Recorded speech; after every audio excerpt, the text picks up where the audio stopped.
Coming up on tonight's UAP News Show. Consciousness, the final frontier. Are we living in a simulation or creating reality with our minds?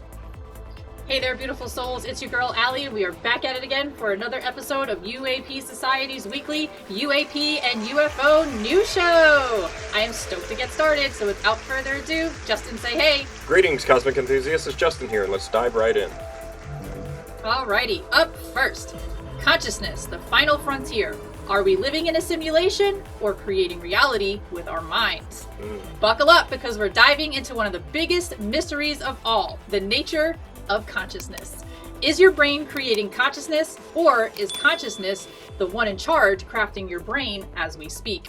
To EEG recordings from human-initiated contact experiences, and even psychic mediums whose brain scans are shocking scientists. This is where science meets the unknown. This next clip is from a presentation by Dr. Jeff Tarrant that explains some of the brainwave patterns measured while psychic Laura Lynn Jackson conducted a reading.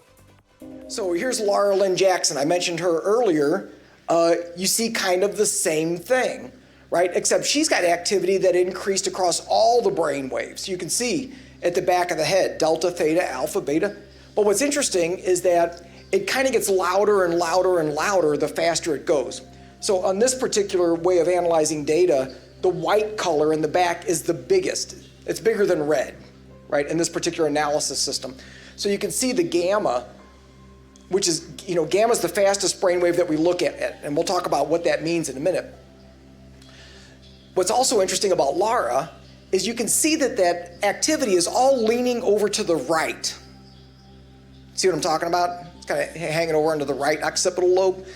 The reason that that's relevant in this case is because Laura is unique in that when she describes how she does her work, she says, when I'm doing a psychic reading, I see things in my left visual field. I see things over here. And when I'm doing a mediumship reading, I see things in my right visual field. It's like, that's different. I've never heard that from anybody. She's the only person that's told me that. But what's interesting about that is because the way visual processing works, the information goes in your eyeballs, crosses over, and goes to the opposite side of your brain. So guess what? She was doing a psychic reading, seeing information in her left visual field, and her right occipital lobe was what lit up. It's exactly consistent with what she said. Kind of cool. Again, it's not hardcore proof. It doesn't prove that this is real. It doesn't prove, but it's kind of cool, right? I mean, it's like clearly her visual processing system was kicking into gear. Now, the other thing that's interesting about Laura's reading is if you look at this high beta activity, look up in the frontal lobes. You see that blue activity on the right frontal? So blue means there's a decrease of activity. So while her visual processing is increasing, her frontal lobes are actually shutting down. So she's not thinking, she's not hyper-focusing. In fact, her attention is relaxing, but she's getting more visual information. Okay, so did you notice the pattern? Both experiencers and psychics have unusual brain activity during contact with the phenomena. Isn't that wild? I just find that so interesting. Yeah, me too. The primary findings included an increase of activity in the occipital lobe, which is where visual processing occurs, especially in the gamma EEG band. At the same time, though, there was a notable decrease in the frontal beta activity, suggesting a relaxation effect. So basically, while these people are experiencing the phenomenon or communicating with spirit or seeing things, the part of the brain that lights up when you see things with your eyeballs decreases, and then like the dream-like state, like as if you're like in a daydream, like that activity increases. So it's like the opposite. Like you're in a meditation. Exactly. Right. So they're in like a waking meditation when they're connecting with, I'll just label it as the phenomenon. I just find that so freaking interesting. Oh my gosh. So we've got a scan from Bledsoe. So this is when Chris Bledsoe did his, we'll just call it a CE5 contact event on the Beyond Skinwalker Ranch show. And it shows that, you can see what they're seeing in the sky. You could see where Chris is with the UAP DAP behind him, the camera that's tracing the UAP in the sky. And you could see the brainwave activities with that helmet that he's wearing.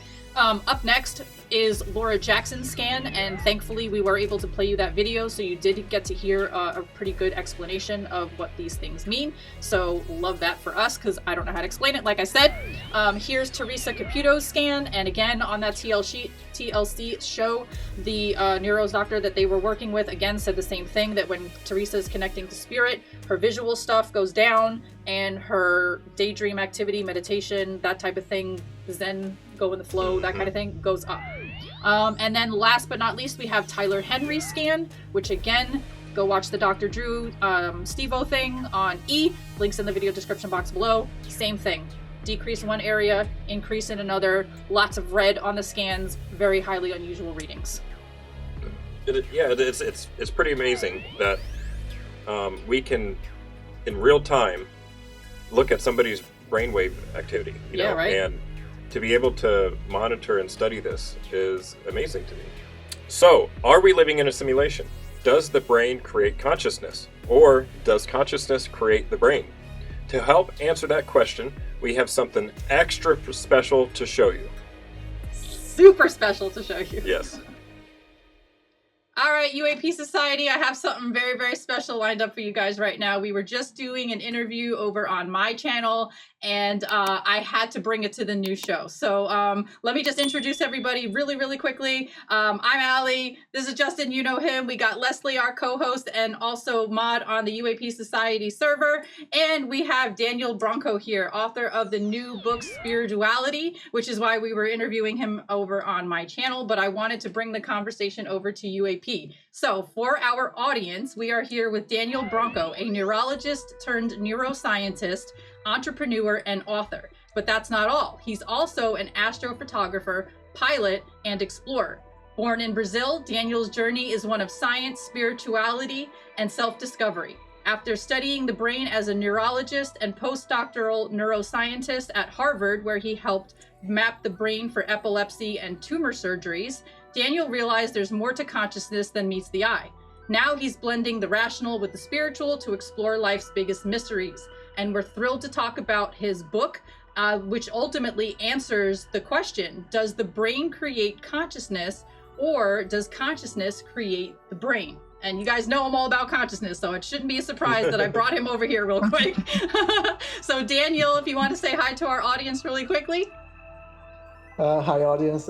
As Ali mentioned, I'm Daniel. I've been a neurologist, a neuroscientist, but I've been living for 20 years as a civilian outside of academia, working with biotech, not as a scientist actually, but as a business person in biotech. And but consciousness is not related to any of that. Well, consciousness is the reason why in the first place I became a physician and a neurologist and neuroscientist.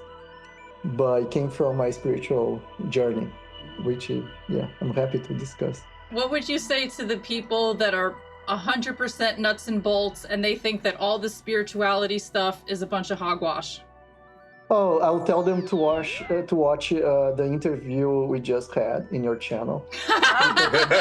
Thank you. Because that's where we were. I love you for that. That's where we were discussing is the brain creating consciousness, or is consciousness creating the brain? The brain being the nuts and bolts kind of thing, right? Yes. So is the machine creating consciousness, or is consciousness creating the machine? And then again, to just bring back from the conversation, every creation starts in consciousness. Everything that we ever created as humans started as an idea. So things, very reasonably, we can say that things are not coming from machines. Things are being created by intervention of consciousness. That's where ideas happen.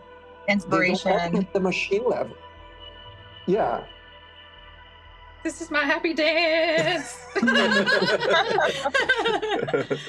We cannot tell from the scan the experience they are experiencing. Okay. Which goes again to what we were discussing here. Like, I as a neuroscientist, I know that if I scratch something here on my skin, certain area in my sensory, primary sensory area in my brain on the other side is going to light up.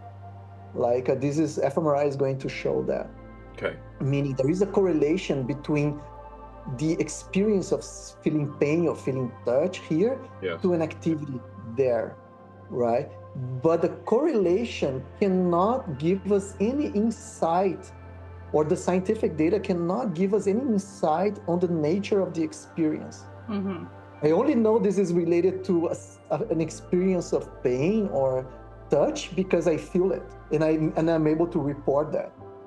But if I was a machine, a brain that is incapable of reporting anything, and I was wondering, like, what is this activity related? What is the experience that is related to this activity? All I can tell is what's going on in 3D here.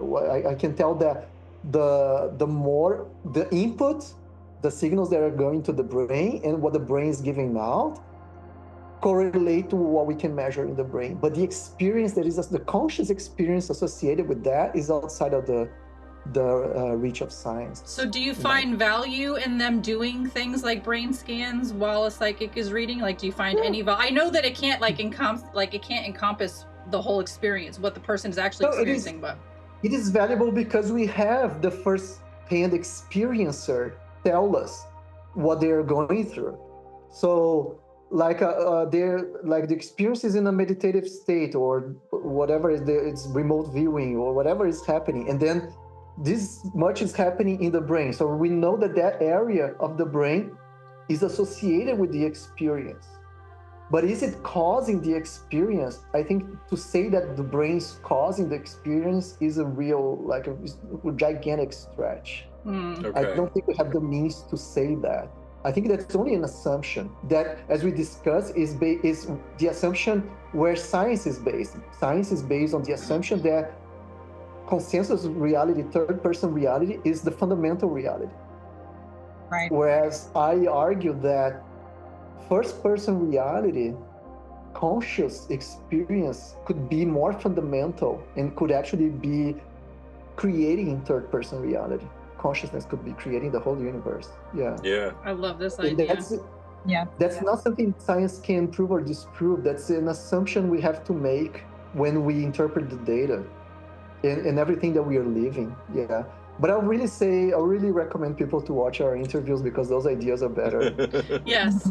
And thank you so much for saying that. And thank you for lending so much of your time to us today to answer these really important questions. I mean, guys, you just heard it from a neuroscientist yourselves. I mean, I don't know what else I could do to bring this information to you, but I hope that it landed well. Daniel, I cannot thank you enough. And that concludes this week's UAP Society's UAP and UFO News Show.